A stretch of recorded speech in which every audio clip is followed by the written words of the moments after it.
chat panel if you can hear me okay. I've got the microphone active, broadcasting the gameplay. My camera is off.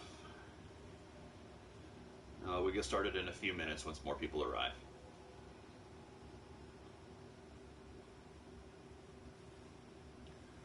So do please let me know if you can hear okay. You can type your response in the chat panel. Thank you.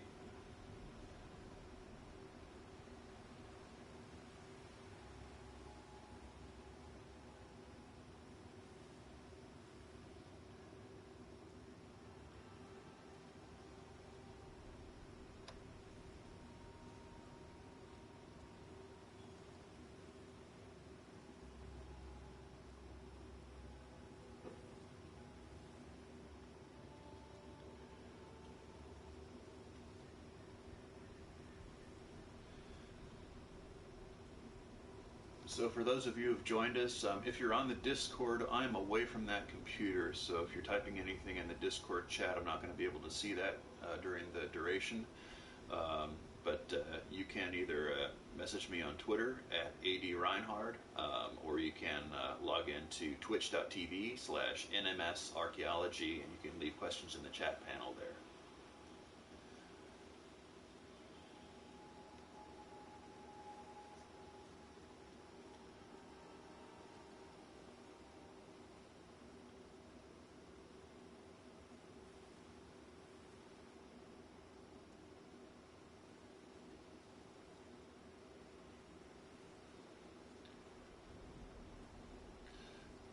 Thank you, Archeo RPG. Glad that the sound is good.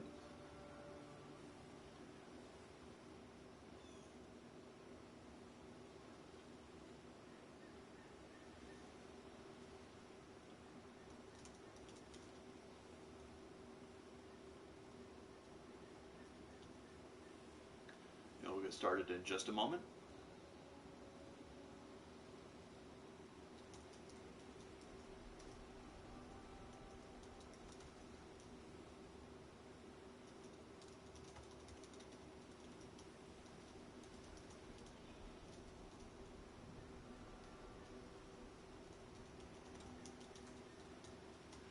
Hello, hello. We're going to get started in just a couple of minutes. We'll wait for a couple of other people to arrive, and maybe they can drop in, drop out as we go. That's fine.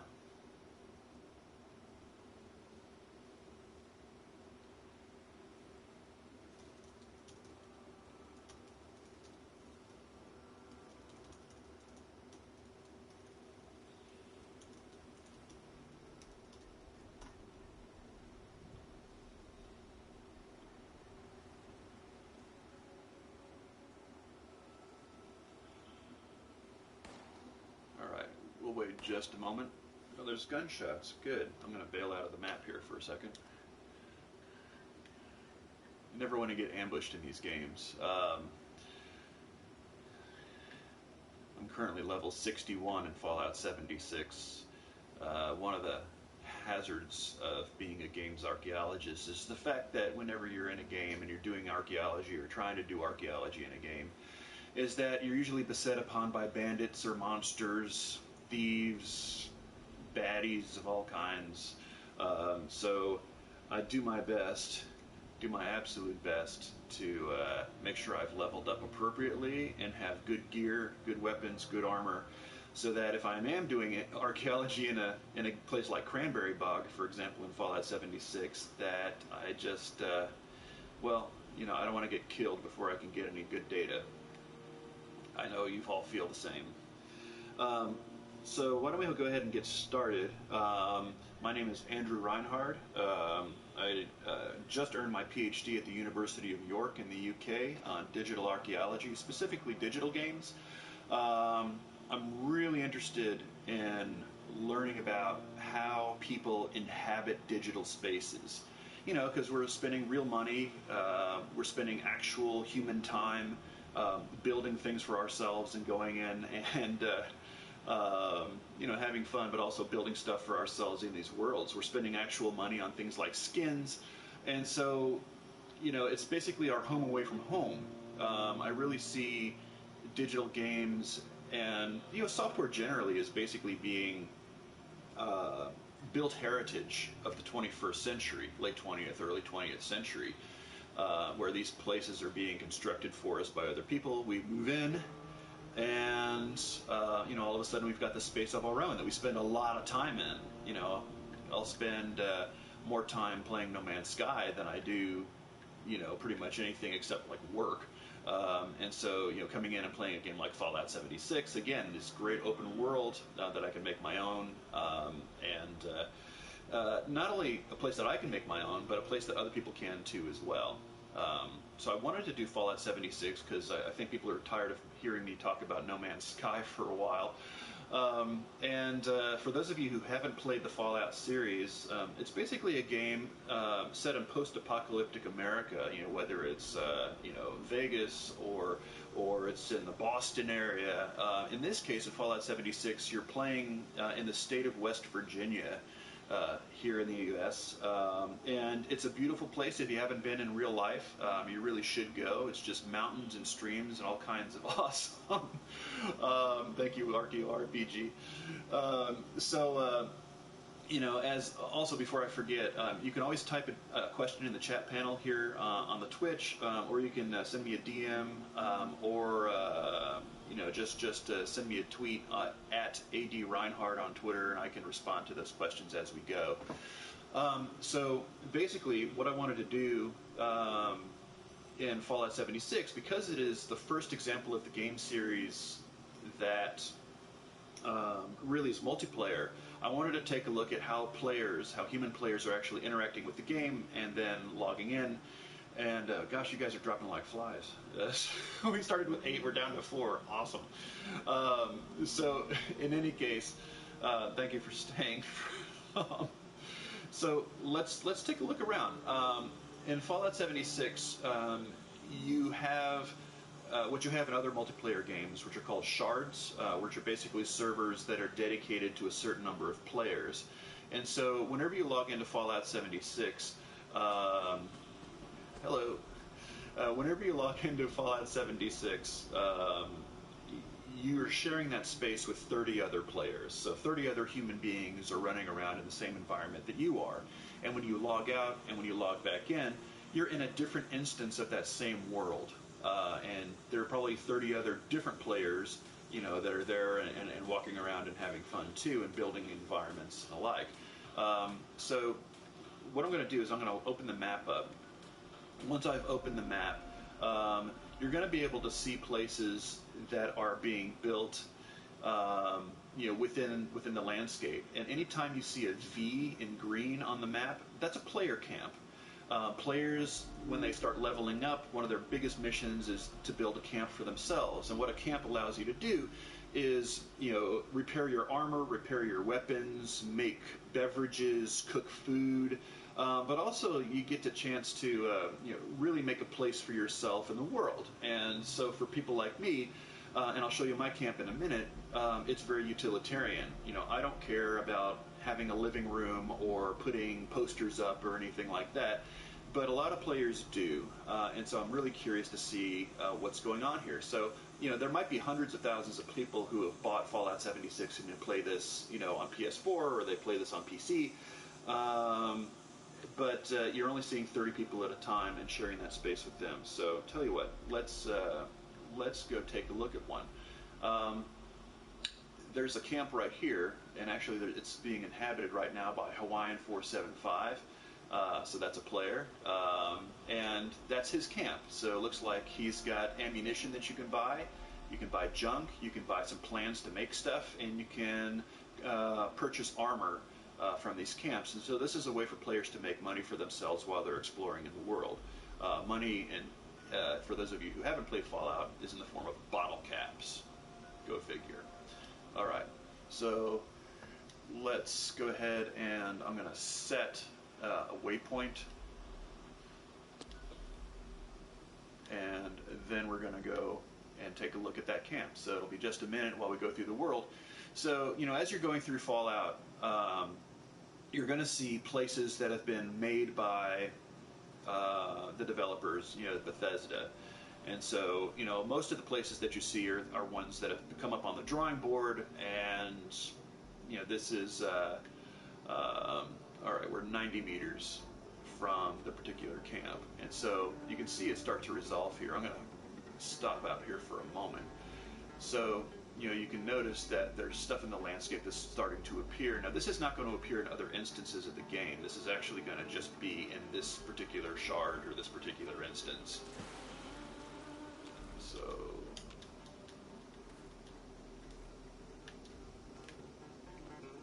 all right, here we are. So one of the questions in the chat is, does your camp space reset each time you log in? The answer is no, actually. So if I put my camp, so for example, Hawaiian, has put his camp here, and it'll show up there the next time that player logs in. It's interesting, though, because there's so many different shards that are going on in this particular game that you might log in and it says that you can't place your camp where it was, and it'll find another world for you because somebody else has found that place in the landscape that looked like a nice place to set up shop. And so, this happens to me a lot. And so that begs the question as to, well, what's so special about this particular place that makes people want to camp here? And, I think for this particular answer, we're close to town. If I go back to the map here for a second, we're close to the Wayward Inn, we're close to the Overseer's Camp, and this is basically one of the main starting areas, for gameplay. So we're close to town, but we're just outside of town in a nice spot of land. If you look over here, there's a stream, so it's picturesque. We've got nice woods, we've got some nice hills and mountains surrounding us as well. And there's just this great place, where you can, go, and in this case we can have a hootenanny. This is an NPC, by the way, and with the camps that you construct, you can actually place your own NPCs or your own helpers. In this case, you have an ally here who's talking to me, which is nice. So let's play the tuba. What do you say? Tina asks, do you need to be close to a water source to survive, just as in real life? The answer is, well, it's yes or no. You're not required to have a camp next to a water source, but you do need to drink in the game. If you don't drink in the game, you lose hit points, you get really slow, you get really stupid, and the same is true of eating too. You have to always be foraging. It's like Glengarry and Ross. You have to always be foraging in order to feed yourself, to get yourself hydrated, and in this case, I've just finished tuning myself up by playing an instrument, which actually improves my morale and well-being, and I was jamming with this person. So, all right. So Hawaiian has set up a grill, nice outdoor space, a fire pit with musical instruments. There's a table and another fire here. Very positive space. We've got a sign here that says, have a great day, along with a machine gun turret. Hey, because you don't want those bad guys coming in. We've got vending machines here, which will allow us to pay Hawaiian for certain things, so they'll get our bottle caps. They've got this place decorated. We'll go inside for a minute and see what they've put in here. And again, all of this stuff is custom built. You can buy things in the shop from Bethesda, or you can collect things in the world and put them into your camps. And so in this case, it's not really a camp. It's almost like a museum, So, okay. We've got cool posters. We've got various workbenches for constructing new armor and weapons and stuff. Wow, look at that. Sorry, some of my commentary will just fall off because I'm looking at cool stuff. Let's take a look. So, magazine racks, comic books, collectibles, just all kinds of really interesting things. Now, what this person has done here for themselves is going to be completely different from what another camper has done. So let's take a look. I'm going to go back to my map, and it looks like there's another camp just up the road. All right, so heady chakras for you, and we're going to move the marker, and away we go. So let's go to the next waypoint. We're going to go to a different camp to see what the difference is. We're going to check its location. We're going to see what kind of stuff that player has added to their individual camp. Oh no. Yeah, don't drink the dirty water. That's bad. You will hydrate, but you'll also get irradiated, and you'll probably get a disease, but you can protect yourself against that stuff too. All right, so, and we're walking and we're walking. As we go, if you have other questions, you can either tweet at me or put them into the chat while we go from camp to camp. We'll take a look at the second camp here, and then we'll go to another instance of the game. So we'll get out of this world, we'll go into another world with different players. And this is one of the things, when you're talking about Dead River Tubers, it's true. So, you're in this game, and you'll probably never see these camps again. You'll probably never see these players again. So it's like super, super temporary. Really? Do you want to do this? See, this is that's the hazards of archaeology here. All right, mole rats, great. I think your camp will be fine. Sorry, I really don't like killing animals. I try to play pacifist whenever I can, but it's really, really hard in games like this to play pacifist and survive. Honestly, no. All right. So anyway, we're coming up on another camp here. I don't know if the game will actually log you out if you're inactive. That's it. If you stop playing for like an hour or two, the game will log you out. So it's not like you can be in there for the whole time.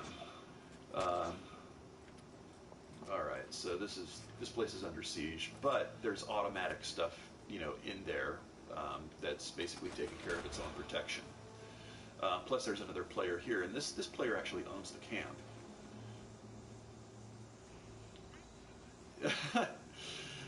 How do I emote? I've forgotten how to emote. That's the problem with playing so many different games that you forget some of the controls that you're doing. All right. Anyway. The player was being nice, and they're like, come on in, let's have a look. Okay. Again, another space for positivity, but you can just look. There's all kinds of other new stuff. It's a multi-level, and we can go in here. They've got a collection of Nuka-Colas, which give you different power-ups and different buffs. They've got a distillery. What's West Virginia without a distillery? I don't know. Maybe I'm thinking of Kentucky. More music, more art, more space, all kinds of cool stuff here.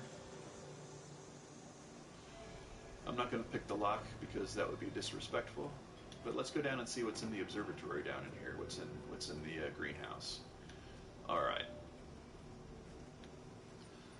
Well then, this is nice. So you can see, these people, these different players have really spent a lot of time going through and making these spaces just lovely. And every time they log in, their camp is put back exactly where it was, but in a different edition of the world. So in this case, this particular site, if we take a look at it here, it's built straddling some water. We've got, it's tucked away in a holler, so it's got natural protection, although that one robot was doing some pretty nasty things there for a little while. It's just, situated in a more private space in the landscape. It's tucked away off the road, and off you go. And so, one of our viewers has just sent me a message, which basically says, "Are there differences by age or gender in who decides to collect and decorate camps that you've noticed?" I haven't really. It's really hard to determine gender identity as well as age. So for example, with me, I'm wearing a helmet, so I'm identifying, my player identifies as male, but, it could be anybody under there. I could be wearing a leather jacket and have decided to give myself, other kinds of characteristics, to fool around with gender, which is fine. But I haven't really noticed anything that would be considered to be gender or age specific regarding construction. People can get different plans, so they can plan a square house or a shotgun style house, or domes or whatever, and then they can kind of riff on those, which is fine. But I really haven't identified anything that would have those different kinds of characteristics. So yeah, they are super creative. But I'm gonna log out here for a second in order to get to a different world. You're gonna see your screen go blank for maybe a minute or two. Don't go away. It just means that it's logging us out and logging us back in to another location. So give me a moment.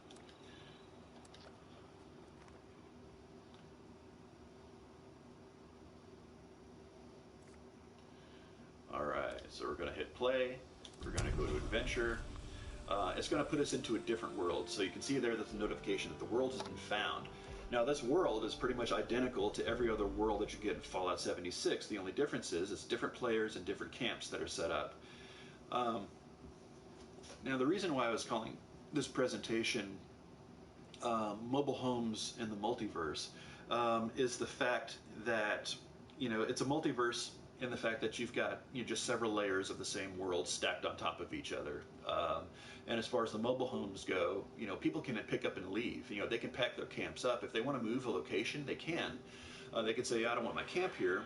They can store it in their inventory, move to someplace else. You know, maybe they're going into a different questing area or something like that, and then they can find a place, a nice spot of land in order to see. Okay, here's one of those messages I was talking about. Somebody has a camp exactly where I put my camp, and so it's like, well, do you want to stay or do you want to find someplace else? So let's go find someplace else for a second. Yeah, you can pick up your camp, put it into your inventory, move someplace else, and then drop the exact same camp but in a different part of the landscape. And so, you know, it's not unlike moving your house back from a flood or something, or putting it up on stilts, you know, in order to protect against other disasters and things like that too. So, you know, you find that people in these digital spaces seem to behave like people in the natural world. They look for places that are pretty, they look for places that are near resources. And then the question from Archaeological is, what happens if you stay? So, for example, if I get to a different world and it says you can't put your camp here because somebody else has camped here, I can acknowledge that. My camp will go into my inventory, and I'll have to put it someplace else. But let's go take a look at my camp. All right. Give me a second here. Go to the map. I don't want to be at the lighthouse anymore. Let's see.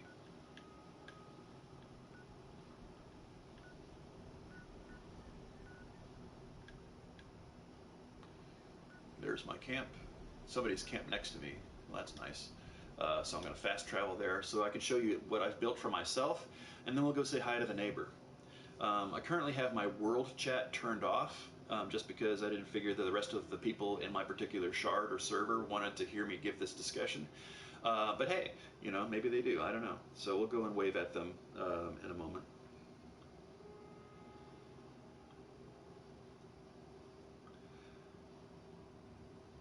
So again, if you have any questions, feel free to ask. Type them in the chat panel. Tweet at me, AD Reinhard.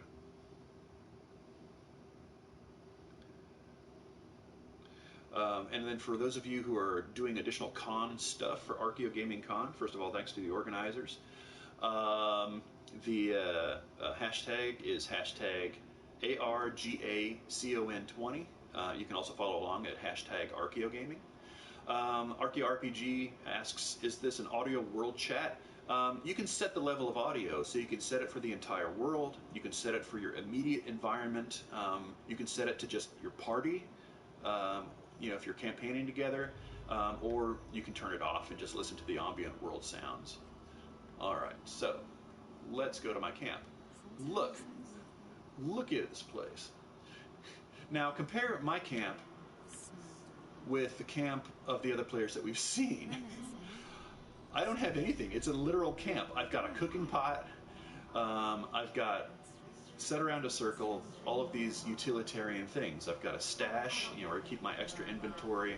I've got my different workbenches, where I can, you know, things I can cook, I can repair, I can build, and that's it, you know, because this is the kind of guy I am. I don't want to, spend my time at home. I want to spend my time out in the world, and that's true in the real world as it is in the synthetic world. So here we are.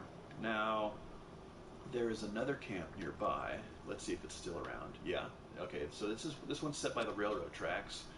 So we're going to set the waypoint, and we're going to go across the way to see what's going on.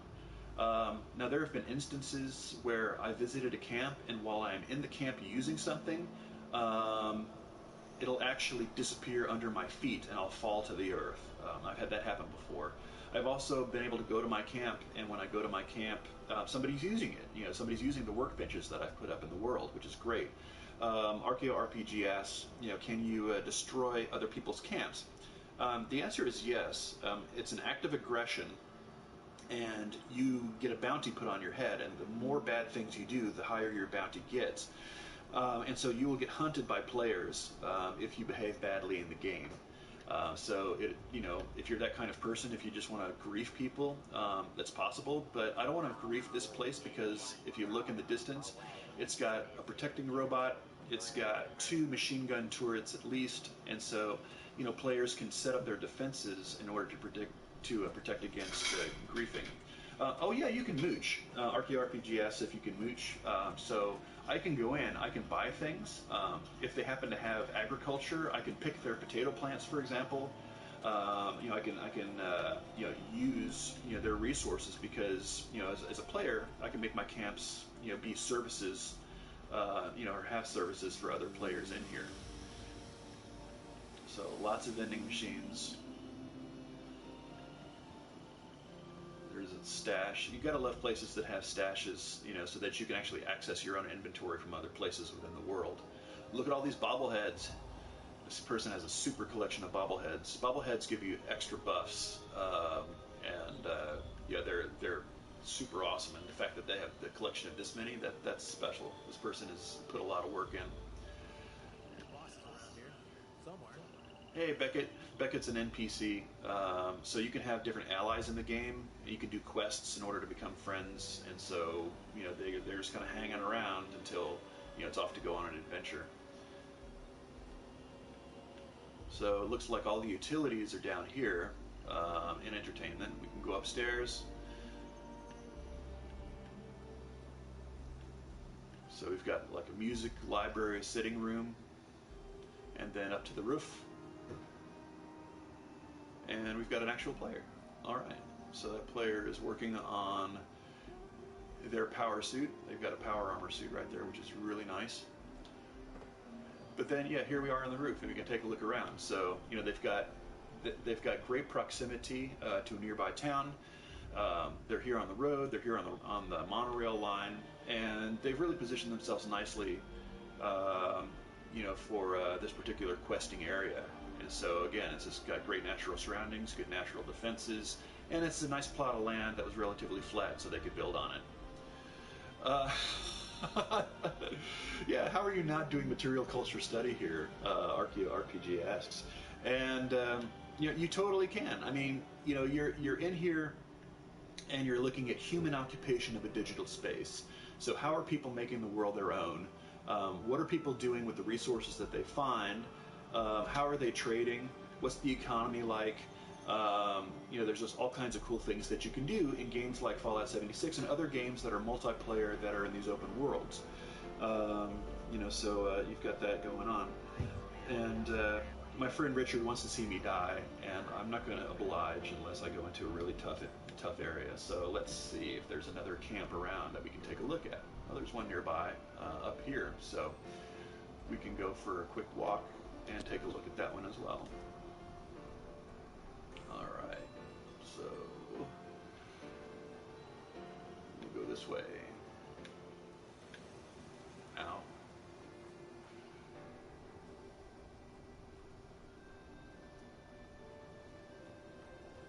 Yeah, so as we're walking to the next place, if you guys have other questions, go ahead and let me know. We've got about half an hour left, and so I wanted to budget an hour just so we could see a lot of places and give everybody a chance to take a look at the game, but also to ask questions about what it is that we're doing around. So Archaeological asks, it's interesting that entertainment objects are of high value here. They are, people like to collect stuff, and the Fallout series gives you a lot of cool things to collect. So, everything from comics to posters to statues, to robots and other kinds of things that are, you can occupy your time with. Absolutely. And there's a premium on that, because if you're in post-apocalyptic, if you're in a post-apocalyptic space, let's see if I die by falling off the ledge here. Nope. All right, good. You want to entertain yourself. You want to entertain your friends, and it's that sense of nostalgia, I guess, that we pick up on. Oh, check this place out. So here's a camp, and it looks like it's under siege by a bunch of mutants, super mutants. Oh boy. Alright, so those are high level. So we're going to watch this fight because, as an archaeologist, you want to have some sense of ethics, and I'm not going to get myself involved in this conflict. So I'm just going to hang out here for a little while. Tina asks, can you make or customize your own furniture? And are people making mods for that? In the PlayStation version, you really can't. But if you're playing the game for PC on Steam, absolutely. So, Bethesda also makes the Skyrim series, and there's super mods for that. There are going to be super mods that you can use through Steam's workshop, so that you can access those or buy those or whatever in order to get different themes. You can buy customizations through the shop if you want, but if you really want to get into it, you can certainly mod, and that's another example of human occupation in the digital space. How are we making this our own? Archeo Thoughts asks, do you know where on West Virginia you are? The Fallout series tries to map to specific places. So it follows. It tries to condense the state, So, for example, like if you're playing Assassin's Creed Unity, it condensed Paris into a playable area. In a game like Fallout 76, you're basically almost in the entire state of West Virginia here. So if I go over to one of these towns, let me zoom in here. So, for example, here we are in Summersville. We can go to the capital of Charleston. We can play around in the state capital there. And the photogrammetry here is pretty great. So you can actually go to these spaces, and this gets into the realm of games reception of actual places, where it's like, how do the game designers imagine an actual in real life space in order for gameplay? And what's interesting is with the human players, where did they decide to camp in relation to those real world places that have been mapped to the game? Let's go back here for a second. Looks like the fight is over, so we're going to go down and take a look around. Yeah, I have a real hard time with looting. I have a real hard time with getting in the way of other people's business when things are happening here. Oh wow. So they've actually put up a lot of generators and stuff.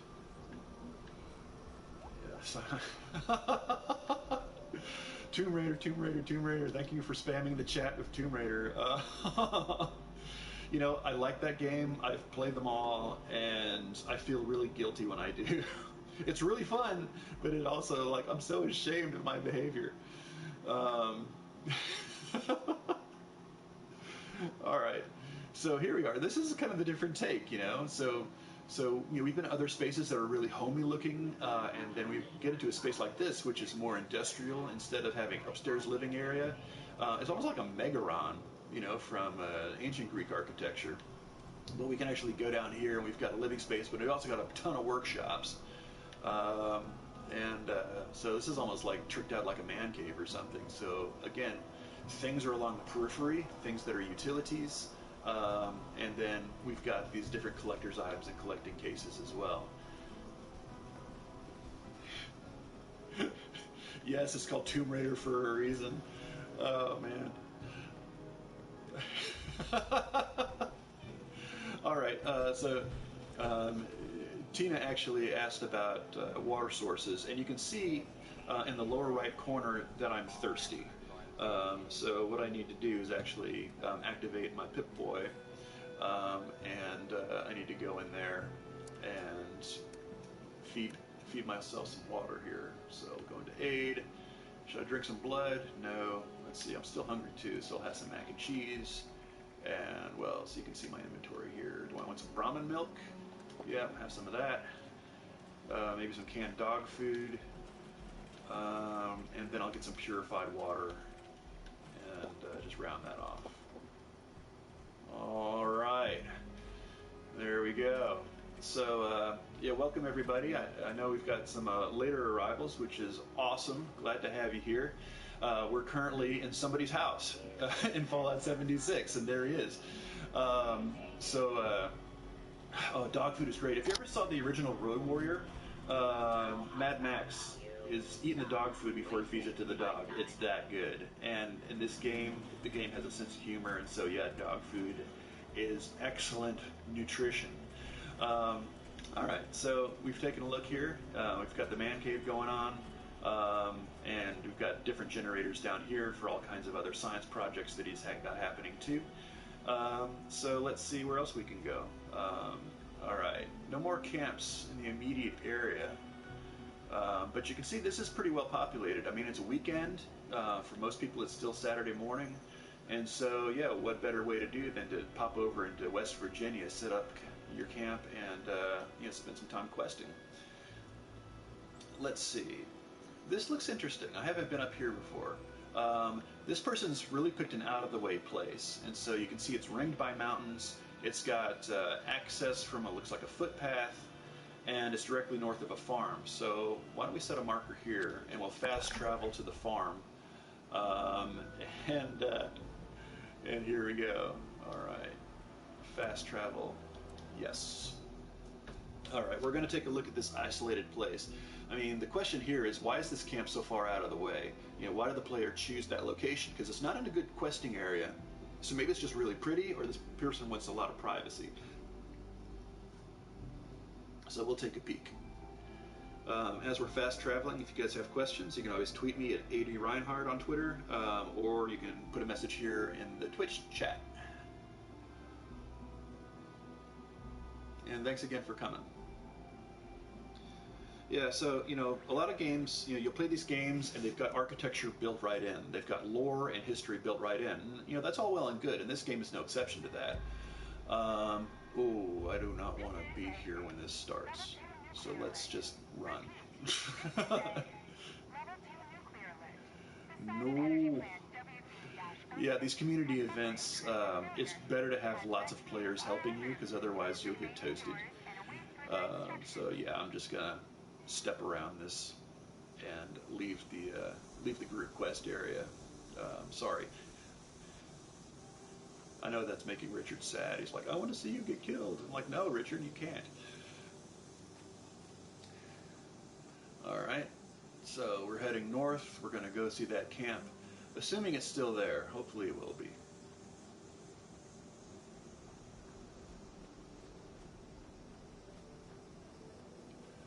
Yeah, you can have these fights. There are dragons flying up in there. Maybe not Skyrim type dragons, but dragons close enough, or other kinds of cryptids. You can fight the Mothman. You can fight, it's just all kinds of other stuff going on there. It can be fun. It can really suck sometimes.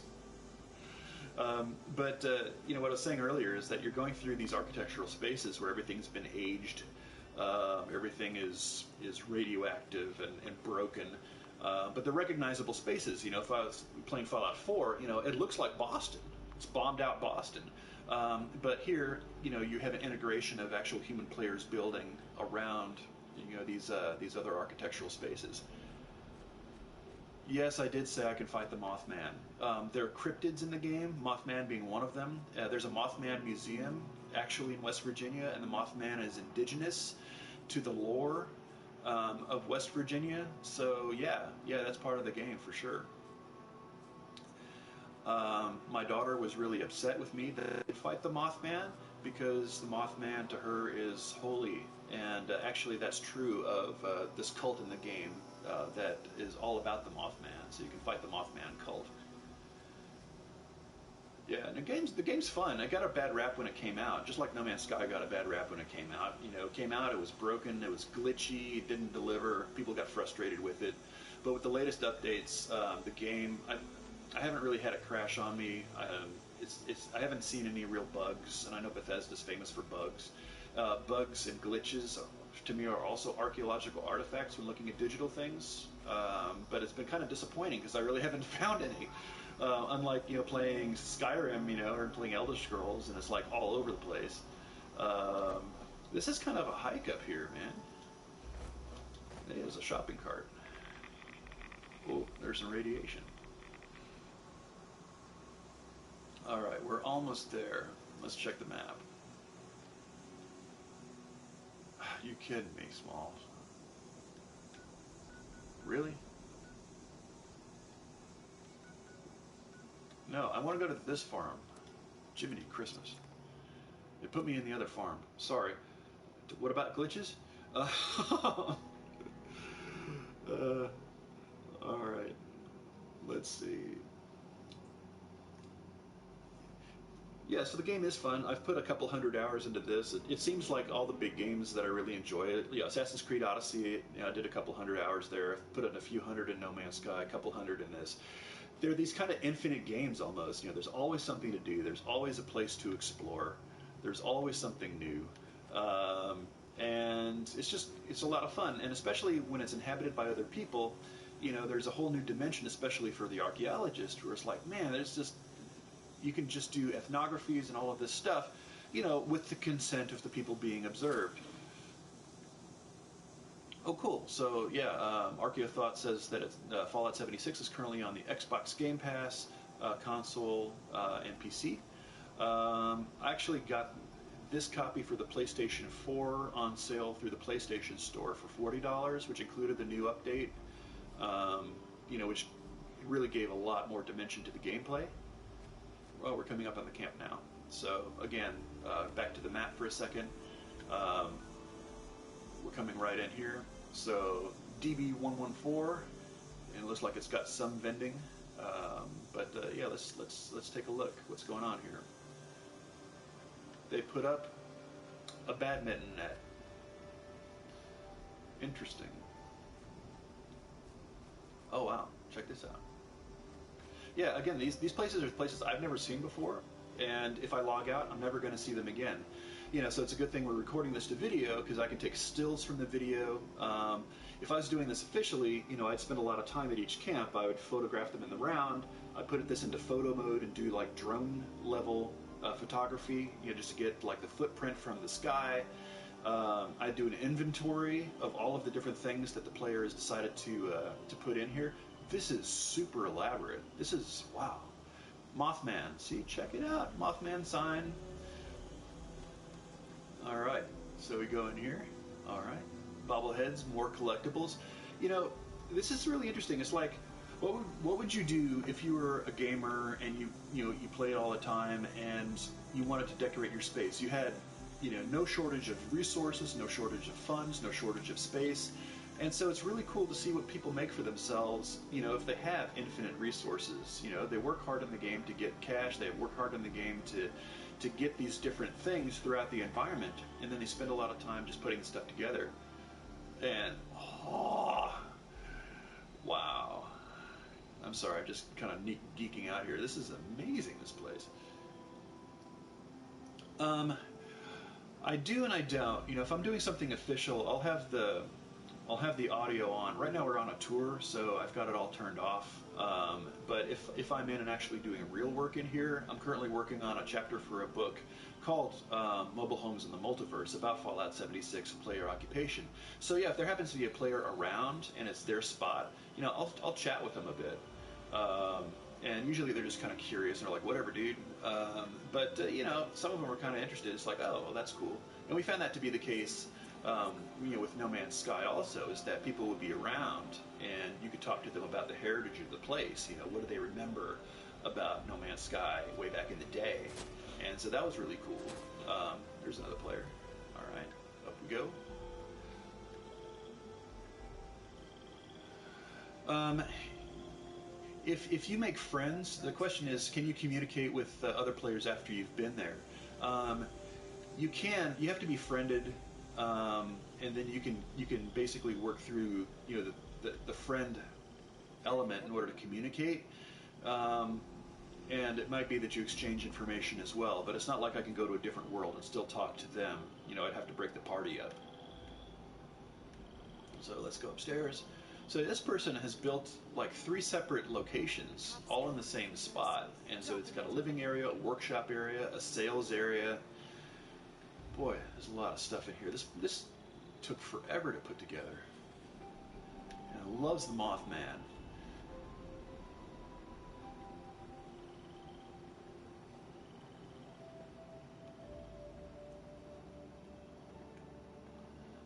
All right. So yeah, the problem with this game, it's not really a problem. It's just a problem for the archaeology of a game like this. Is you get to a site like this that's super complex, you're really on a clock. You know, I need to find the exit. You are you're in a race against time, really, because you have to get all of your work done before you log out. Because when you log back in, you won't see this place ever again. The second thing is that the player might come and move that camp, or that player will come and log out. So there's the owner right there. So if that player logs out, this camp disappears, and all of a sudden there's nothing but woods and mountains, and that's it. And so yeah, it is cultural resource management in a way, and it's salvage not because you're trying to save something, to protect it or whatever. You're basically trying to almost do like a total excavation, but super fast, in order to get all of the data before that place disappears. And this is a real problem with digital archaeology. It's an archaeological issue, is because things happen so fast. It's like, how do we do archaeology at light speed in order to get what we need and then to do the analysis after the fact? With other places, you might be there for a few days, you might be there for a week, maybe you keep coming back season after season. Yeah, it's disaster CRM, exactly right. And those similar questions, apply in the real world, I should say the natural world, as they do in the synthetic. The reason why I don't like to say virtual versus real is because, this place is real to me. Even though I'm operating in the quote unquote real world, I'm still, invested into this space, which is occupying real time and is inhabited by real people. So it's real. Uh, but yeah, being able to have a team come in, log into the same server at the same time on Fallout 76, and do CRM work as a group would be awesome. And the same is true of No Man's Sky now. You can have up to 16 people connected into one group in No Man's Sky, where you can do field walking surveys and the like if you wanted to. Looking at abandoned human settlements, or looking at actual human settlements that might be moved or destroyed, the next update, or players get tired or they move planets or whatever. So this could be a lot of fun. Absolutely. One of the people, not on the Twitch chat but on Twitter, asks, any camps deliberately placed in counterintuitive hazardous places? This is a really cool question. Why don't we take a look at the map and see if we can find any examples right away? Because you're working in a radioactive space, it's all dangerous. But maybe you're a glutton for punishment, or you want to draw people in. There's actually, if you go onto the subreddits for Fallout 76, there are people who build camps that are traps for other players. They might have monsters at the center of a labyrinth, for example, and there's no way out of the labyrinth, and you get eaten by a monster. So, there are people who do that kind of troll other players in a kind of a cheerful way. But as far as sighting things in a really dangerous spot, Cranberry Bog is a tough place to be, but I'm not seeing any camps there because it's just a nightmare. Let's see if there's any other spot that could be considered to be dangerous. Well, out here in the coal mines. Yeah, tell you what, why don't we take a look at this one? So we have Camden Park, which is amusement park, roller coasters, and all of that stuff. And we've got a camp which is just north of the air purifier site there. Question in the chat is, what happens when you die?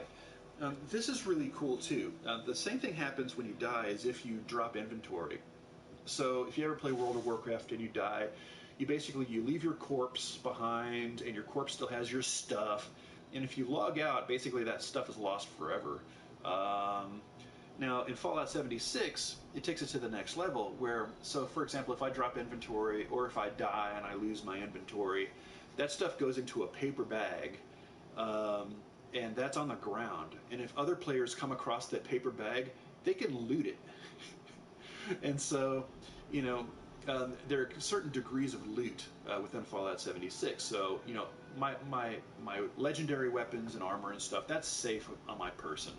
However, the stuff that I've collected, like if I chopped a bunch of wood or if I collected a bunch of rocks or whatever, I drop all that stuff, all the things that I've done. And so players can come and take it. And that's true of other kinds of just kitsch and knickknacks and things that you find around the world. You drop that, and it just stays in the landscape until you log out or until you either pick it up or somebody else comes along and picks it up.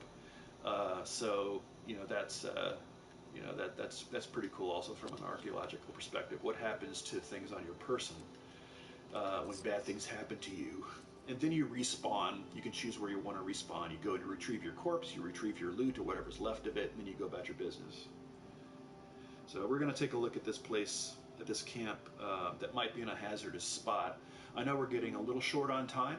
Maybe I'll do maybe another 5 minutes or so.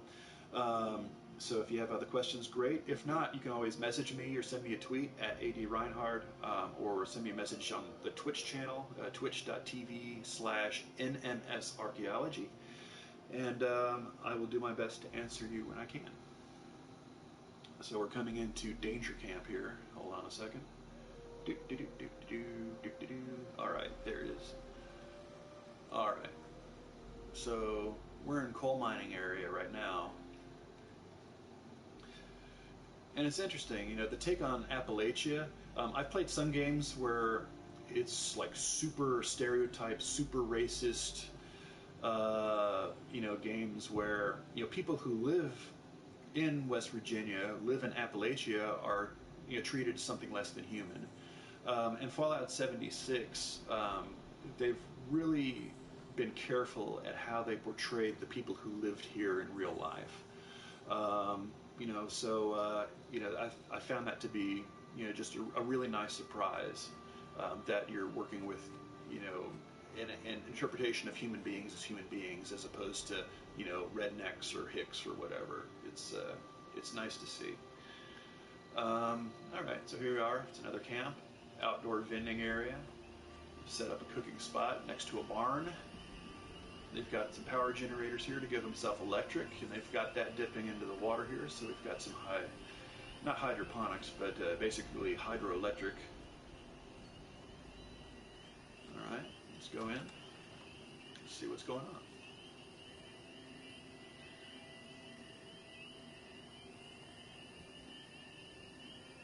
All right, so you've seen this thing called Beckett's in a lot of the places that we've gone to. Beckett is a non-player character ally that you can have as a friend, and his hangout is a bar. And so wherever you put him, he puts up his bar, and so that's why there are bars over here and in some of the other places that we've seen. So this is a pretty simple place. There's enough to sustain the player. It's on the riverfront, so, you know, you can take a look at things that are walking around out there, but it's also just a nice vista. And again, you know, people behaving in a digital space like they would in a natural space. You know, if I was able to build anywhere I wanted, you know, I would build in a place like this. You know, it's a nice natural setting. It's quiet, it's secluded. It's really pretty. Oh, can you have companions like animals? I know that, like in Elder Scrolls Online, you can have familiars that'll follow you around, so cats and dogs and things like that. I don't think you can have pets that will follow you through the landscape in Fallout 76 or any of the other Fallout games. Maybe I'm mistaken, but in my experience, in my memory, I don't think you can have other kinds of pets. Although there are, you know, dogs and cats and stuff in the game. You know, just like in Assassin's Creed, you can, you know, if you're playing, I guess, Origins, there's cats, and Odyssey, there's dogs, and you can pet the dogs and stuff. So you've got that going on.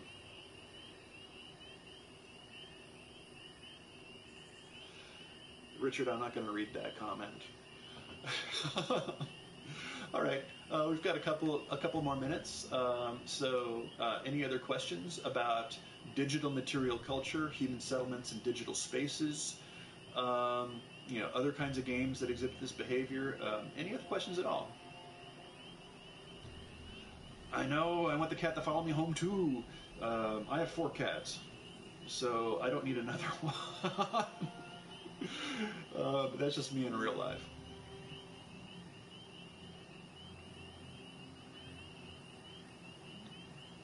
Do another minute or so. If you do have questions, you can always reach out and write to me. I'm not hard to find. While I know I can technically go to 11:30, I have booked myself into other stuff starting at 11. So I wish I could stay, but I figure an hour is good enough for most people to see what's going on, at least in this game.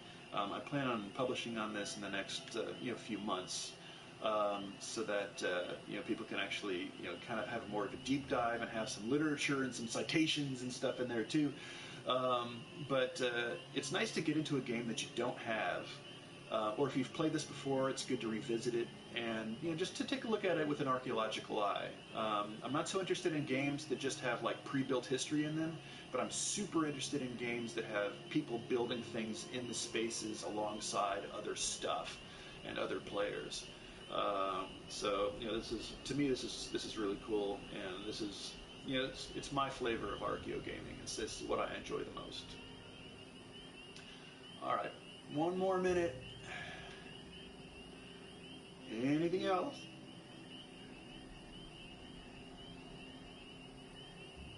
Going once.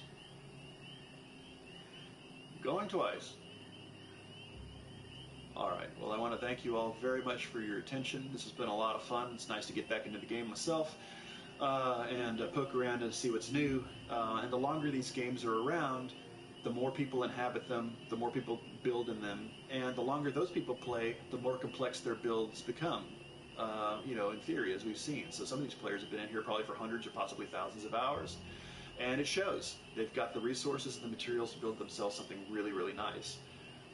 Why did they build themselves something really, really nice? It's because they live here. This is their habitation. For me, I drop in, I drop out, I play the game as a player, I come back as an explorer, an archaeologist, and for me, I only need a couple of things. But for others, it's much more than that. And we've got to respect that. All right. Thank you very much.